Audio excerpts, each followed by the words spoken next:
Hey Star Warriors, StarGeek here. As the year winds down to an end, it's important to look back at what was accomplished in the community of Star Wars in 2018. It was god-awful. Where did she come from? Where did she come from? That ruined it for me! Plot hole written joke. You're just going like this to fans. It fills me up with so much rage. This movie and everyone in it. Disney magic! There's no more Star Wars! There's no more Christmas! It's good! Yeah, it hasn't been great.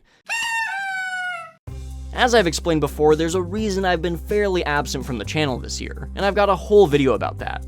But what I really want to look at in this episode is the biggest injustice any Star Wars movie has ever faced. I got a really good feeling about this.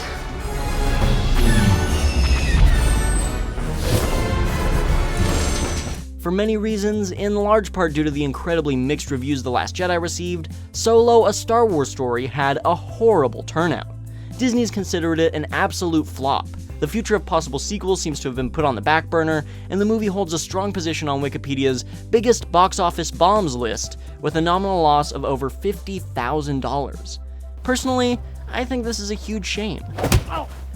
Lots of fans didn't even give Solo a try. I've heard statements even from people who adored Episode 8 saying that they just weren't interested in seeing this. And I can't say that I didn't play my part in that. If you look back at quite a few of my older videos, you'll actually see that I had some pretty serious doubts and concerns going into this movie. Like, why are we getting this instead of a Kenobi spinoff? How could they possibly recast Han Solo as anyone other than Harrison Ford? Who's even directing this mess of a production? And boy, was I wrong not to put more trust in this film.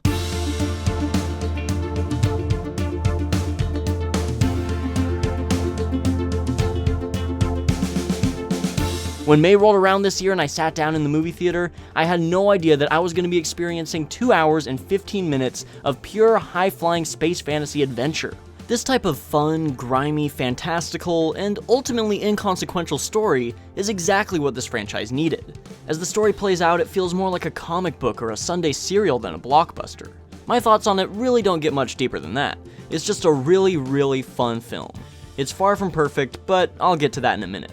At this point, 7 months after its release, I've had plenty of time to gather my thoughts. I've seen the movie 6 times, 2 of those viewings on opening day, and it honestly has not diminished in entertainment value at all. Seeing Han Solo and Chewbacca on their own small adventure, meeting characters new and old along the way, was so fulfilling to get from a movie that promised nothing more than a fun time. Alden Ehrenreich performed shockingly well with his own take on such an iconic Star Wars character, and really made his relationship with Chewbacca develop naturally on screen. Chewbacca himself had an amazing introduction, and whenever he was featured, he seemed to be so in tune with how his character should act. Donald Glover played a pitch-perfect young Lando, and his robot sidekick L337 brought lots of humor and spunk, becoming a part of the Falcon and giving it even more personality. And there are so many references to old Star Wars lore and material that don't feel shoved down our throats at all. I loved it so much that I even have Han's dice hanging up in my car. It's exciting, new, and incites a sense of wonder into an already well-established universe. A true space western.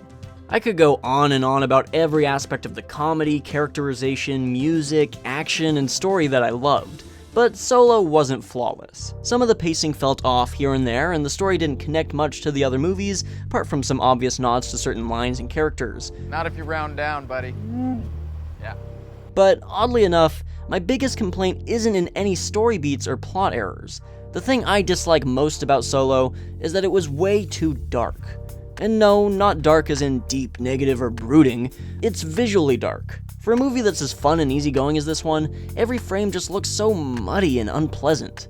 That's not to say that there aren't some gorgeous visuals here, but it can be distracting when things start to get so dark that they're nearly indistinguishable. I mean, even the scenes in the snow feel dark and gray. I understand the gritty film noir look that they were going for, but I think that the visuals could really have excelled if they had just lightened it up a bit. Seriously, some of these shots look as if the studio lights blew out or something. I mean, come on, guys. Despite some stellar cinematography, none of the visuals live up to its predecessors in the saga. But now I'm really just nitpicking, because muddy images aren't what made this movie flop at the box office. Disney did many things wrong in handling what I think is a stellar addition to the Star Wars universe. The marketing was short-timed and lackluster, especially for a movie that so many people had doubts going into. When your film is infamous in the press before its release for shooting problems, actor troubles, and production changes, you really have to sell it. No Star Wars movie before this has been treated with such rushed and uninspiring advertising.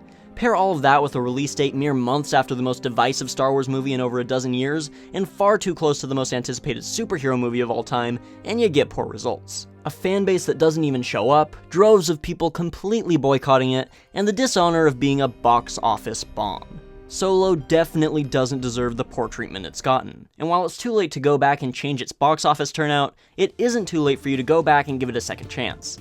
Let yourself go for a couple hours and become immersed in something entirely based in fantasy and wonder, a heist-based romantic sci-fi western. Out of all the ways this film could have gone, I can't think of a better way to play out a Han Solo anthology story.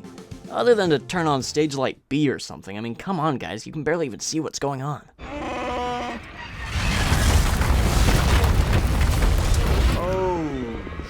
Subscribe to StarGeek for in-depth Star Wars content. If you enjoyed the video or loved Solo as much as I did, please shoot that like button at light speed. You can find me on Facebook, Twitter, and Instagram by clicking the links in the description. And you can check out my last video, a celebration of the Star Wars Holiday Special's 40th anniversary, if you just click on the thumbnail.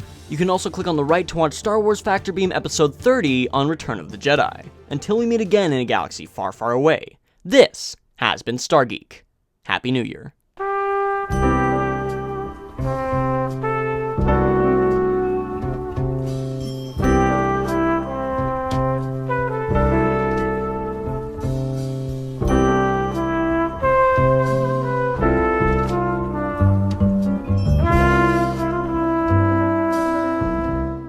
Gonk, gonk.